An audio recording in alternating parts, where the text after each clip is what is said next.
Journée de reboisement à l'école franco-arabe de Dar Salam en commune 3 du district de Bamako. L'initiative est des autorités municipales, une contribution à la protection de l'environnement. Lancement ce samedi de la 8e édition du festival Tama ici à Bamako. L'événement se tient sous les signes de la cohésion sociale et rend hommage à l'artiste Mama Walde Damba, tombé cette année, à suivre également en fin d'édition. Bonsoir à toutes et à tous, très heureuse une fois de plus de vous retrouver fidèles à votre chaîne d'information de proximité. Au Mali, si le reboisement s'intensifie au mois d'août, cette action salvatrice est aussi permise à tout moment de l'année. À tout moment de l'année, c'est ce qui justifie une journée de plantation d'arbres à l'école franco-arabe de Dar Salam. C'est à l'initiative de la mairie de la commune 3 du district de Bamako, abritant le 10 quartiers, une contribution à la protection de l'environnement. Anta Maïga. 90, c'est le nombre de pieds d'arbres plantés par la mairie de la commune 3 aux alentours de l'école franco-arabe de Dar Salam. Cette action citoyenne s'inscrit dans le cadre de son projet de développement social, culturel et économique. L'objectif est de réaffirmer sa contribution à la biodiversité et à la protection de l'environnement. Pour accompagner les autorités, nous avons décidé d'être là ce matin, de faire de la commune une commune verte pour que le Mali également soit un Mali vert.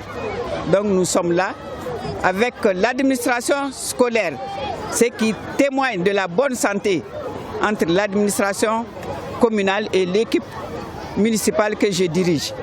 Nous sommes là pour planter des arbres qui seront suivis, entretenus par les élèves et leurs encadreurs.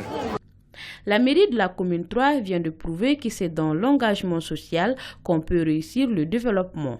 Une action fortement saluée par le département en charge de l'éducation. Cette année, à la rentrée, le thème national, c'était la lutte contre les changements climatiques, un élève, un arbre. Et donc, si aujourd'hui les autorités communales décident d'accompagner le département dans ce sens, je ne pourrais qu'être ravie et leur adresser mes sincères remerciements au nom du département. La mairie de la commune 3 entend inscrire cette action citoyenne dans la durée. En plus de l'augmentation du nombre de chômage, en plus de l'augmentation du nombre de nouveaux diplômés, il existe une inadéquation entre l'emploi et la formation au Mali. Pour contribuer à absorber le taux de chômage, l'association Sininye Sigiton Malidéon vient d'initier une session de formation sur les techniques de recherche d'emploi. Il s'agit d'aider les participants à s'orienter vers l'entrepreneuriat. Dalla Traoré. La problématique d'employabilité des jeunes au Mali fait partie des préoccupations d'un groupe de jeunes diplômés sans emploi, dénommé Sininye Sigiton Malidéon, STM2. Il s'agit là d'un cadre d'échange de 2 jours sur les techniques de recherche d'emploi et de l'entrepreneuriat. On a l'habitude de parler de la refondation du Mali. Force est de constater ou encore de reconnaître que la refondation du Mali ne peut être réelle que tant que la question d'employabilité n'est pas au cœur des débats. Tant que les jeunes n'obtiennent pas de l'emploi, on ne peut pas espérer sur un Mali d'avenir. Au niveau même de l'école, s'ils peuvent mettre même en place une politique qui va permettre de donner de l'emploi aux jeunes, il faut même qu'ils procèdent à une refondation de l'école. Parce qu'on voit que dans nos universités, nous sommes formés dans des domaines qui ne sont pas en tout cas demandés sur le marché de l'emploi. De sages conseils sont prodigués aux jeunes par des doyens qui leur expliquent les difficultés qu'ils ont eu à rencontrer sur le plan de l'insertion professionnelle. Je vais rappeler d'abord le contexte général de notre pays qui depuis un certain nombre d'années est confronté à une crise multidimensionnelle, multisectorielle. Et cette crise a fortement et négativement impacté le secteur de l'emploi. Beaucoup d'anciens emplois qui existaient ont disparu et la création de nouveaux emplois s'est avérée très difficile. Donc nous avons estimé que cette jeunesse aujourd'hui doit travailler à ramener la paix et la stabilité dans notre pays. parce que ça c'est des conditions qui sont sine qua non pour la création d'emplois. Notre pays dispose de potentialités à nul autre pareil. Et je pense que si nous orientons vers l'exploitation de ces potentialités-là, alors on pourra faire en sorte que les jeunes eux-mêmes s'auto-emploient. Sinigné Sikiton Malidéon STM2 entend multiplier ce cadre d'échange dans la capitale et dans les régions. Pour l'atteinte de leurs objectifs, ces jeunes entendent tout mettre en œuvre pour empêcher la jeunesse de sombrer dans la délinquance et de mourir dans la Méditerranée en allant tenter leur chance à l'extérieur. Restons dans le cadre de l'emploi des jeunes pour parler cette fois-ci de la sortie des promotions du centre de formation Foniobougou de Kalabankura, un aîné traditionnel. Elles sont au total 42 jeunes filles à recevoir leur attestation de fin de formation. Désormais, elles disposent de quoi leur permettant de s'installer à leur propre compte. Idrissa Bagayoko. C'est quelques pas de danse, doublé d'une remise d'attestation. Voilà entre autres les temps forts de cette cérémonie en aîné traditionnel au centre de formation Foniobougou à Kalabankura. Elles sont au total 42 filles à avoir bénéficié de cette formation durant 3 mois. Le but est de permettre aux jeunes filles de Kalabankura en particulier et du Mali en général de pratiquer une activité génératrice de revenus afin de réduire le taux de chômage. La formation des enfants est vraiment importante. C'est pourquoi j'ai eu cette initiative de former les jeunes filles à aînés pendant 3 mois. Il s'agit de réduire un peu le taux de chômage des filles. Je suis contente parce qu'elle nous a appris beaucoup de choses et ça va nous servir demain, Inch'Allah. Cette initiative de la promotrice Adjadjara est reconnue pour ses qualités femmes battantes et appréciée et encouragée par les autorités communales de Kalabankura. Tout le monde ne peut pas faire ça, mais on prie Dieu pour lui donner la santé et le courage. Ce que Adja a fait, c'est bien. On va faire tout pour aider Adja. Afin d'améliorer les conditions de formation des apprenants, la promotrice du centre de formation Foniobougou à Kalabankura lance un cri de cœur aux autorités maliennes ainsi qu'aux personnes de bonne volonté. 31 octobre, dernier jour du mois de la solidarité et de la lutte contre l'exclusion au Mali. À cette occasion, l'association Jamiatou Al-Foudouli a initié une séance de plaidoyer en faveur des personnes handicapées. C'était autour du thème « Rôle des personnes vivant avec un handicap dans la construction du Mali Koula, défis et perspectives ». La séance était couplée à une exposition de produits agroalimentaires. Aïssata Ba nous en dit plus. L'appel pour la reconstruction du pays au Malikoura-Djoli a sonné. Un appel au rassemblement où chaque citoyen se doit de jouer son rôle. Et l'association Jamiatou Al-Foudouli n'attend pas rester en marge de cet appel au patriotisme. Pour ce faire, elle a misé sur la transformation des produits agroalimentaires et la savonnerie. C'est là en vue de lutter aussi contre le chômage.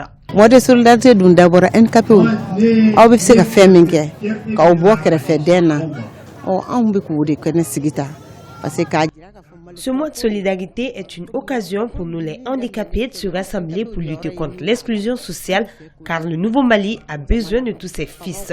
D'où l'objectif de ce rassemblement. Nous évoluons beaucoup plus dans l'entrepreneuriat, notamment la savonnerie et la transformation des produits agroalimentaires. Je demande à toutes les personnes handicapées de serrer la ceinture. Le handicap n'est pas une fin en soi.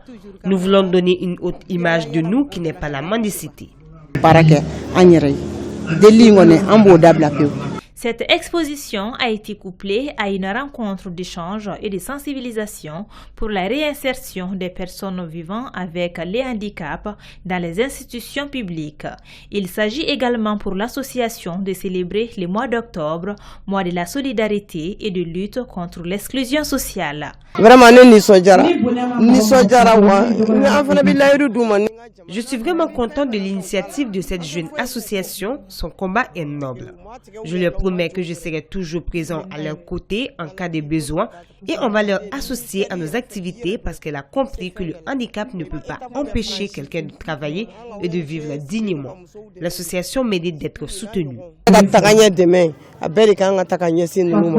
L'association Jam Iatou Al-Foudili en commune 4 du district de Bamako. Son combat, réintégrer la lutte pour la reconstruction du Mali et bannir la mendicité. Soutien aux autorités de la transition, le collectif Sirako de Fakola dans le cercle de Kolondieba vient de tenir une rencontre de sensibilisation. L'occasion a été mise à profit pour soumettre des doléances aux autorités. Il s'agit par exemple du bitumage de la route Kolondieba-Fakola, longue de 75 km, mais se trouvant dans un état de dégradation avancée. Envoyés spéciaux à Fakola, Idrissa Oumar Maïga et Sidiki Touré. Voilà la route qui nous amène dans le tout nouveau cercle de Fakola dans la région de Bougouni. Pour une distance de 75 km, le tronçon Kolondieba-Fakola est difficile à pratiquer. C'est ainsi que le collectif Sirako, qui regroupe les 3 communes du cercle de Fakola, vient de voir le jour. Le collectif Sirako du cercle de Fakola plaide auprès des plus hautes autorités du pays pour le bitumage de cette route. Des déclarations ont été faites pour soutenir les autorités de la transition. Les conséquences de la dégradation de cette unique route pour la population du nouveau cercle de Fakola sont désastreuses. Sur le plan de la santé, c'est aussi le domaine le plus touché, car Fakola ne possède aucun centre de santé de référence CCRF. Nous, les forces vives du cercle de Fakola, demandons le bitumage de la route Tchenaga-Fakola, Togodaba, frontière de la Côte d'Ivoire. Si cette route-là vraiment est tracée, vous verrez que cette route-là va booster beaucoup le développement du Mali. Mais je vous jure, les camions de 30 tonnes prennent des bagages de 45 tonnes à Gbaya pour envoyer à Bamako. Donc le poids est une cause à la défection des routes. Des recommandations sont désormais sur la table de la sous-préfecture du cercle. Je vous salue pour cette initiative pour le développement de l'ensemble du territoire, des communes et bien au-delà. Votre geste dénote de votre patriotisme et de votre souci du bien-être de l'ensemble de la population que vous représentez. Je transmettrai votre message à qui de droit. À titre de rappel, le nouveau cercle de Fakola regroupe 3 communes, à savoir Bougoula, Farako et Fakola, avec ses 36 villages et 4 hameaux. C'est parti depuis samedi ici à Bamako pour la 8e édition du festival Tama. L'événement est placé sous les signes de la cohésion sociale et rend hommage à l'artiste Mama Walidi Bamba décédé cette année. Une initiative de Cheikh Sissoko et son groupe Somane Bakari Kabadjakiti. L'Institut français de Bamako a vibré ce samedi au rythme d'un instrument de musique membranophone de la famille des percussions, qu'est le tama. Promouvoir cet instrument mythique, tel est le credo du groupe Somane, à travers la 8e édition de son festival, dénommé la Nuit du Tama. Cette 8e édition, la Nuit du Tama, c'est de rendre hommage à ma grande sœur qui est décédée. Elle était artiste et musicienne aussi, Mama Walidi Bamba. Donc, et puis c'est pour rassembler les gens. Comme le tama, c'est un instrument de rassemblement aussi, paix et cohésion sociale. Après ce lancement de la Nuit du Tama, le groupe prévoit d'autres programmations à l'intention de ses fans. Aujourd'hui, c'était le lancement. Le 18 novembre, nous allons continuer le festival devant le stade Mamadou Konaté à Tungurebougou. J'ai invité d'autres artistes et des jeunes talents qui sont cachés, qui font des percussions, tama et autres. Plusieurs répertoires musicaux ont été joués pour égayer les festivaliers afin de ne pas rompre avec le passé. Aujourd'hui, j'ai fait rappeler les gens un peu à notre grand-mère et puis notre maman qui est Mariam Bagayogo. Parce qu'il faut que le Mali essaye de venir un peu en arrière. Il ne faut pas qu'on oublie les anciens morceaux de chez nous. J'ai joué pour Mariam Bagayogo. J'ai pensé aussi à Wassolon, pour Oumou Sangaré et autres. Le public venu pour la circonstance se dit amplement émerveillé sous les notes jouées ce soir. Je suis touché et honoré parce que j'ai joué avec son père depuis les périodes de l'ensemble instrumental, donc les années 70, les débuts des années 70. Donc je le connais depuis les années où j'étais dans le Koulessar, donc 72, tout ça, son papa. Et voir que le piston a essayé de fédérer un langage autour du tama ne peut que m'honorer. Je me sens profondément vivante et heureuse d'être ici et très fière d'avoir été là ce soir. C'était un très beau concert. J'ai adoré, j'ai été très émue. Avec les acquis enregistrés, les initiateurs entendent se donner tous les moyens pour que cet instrument folklorique ne puisse pas tomber dans l'oubli.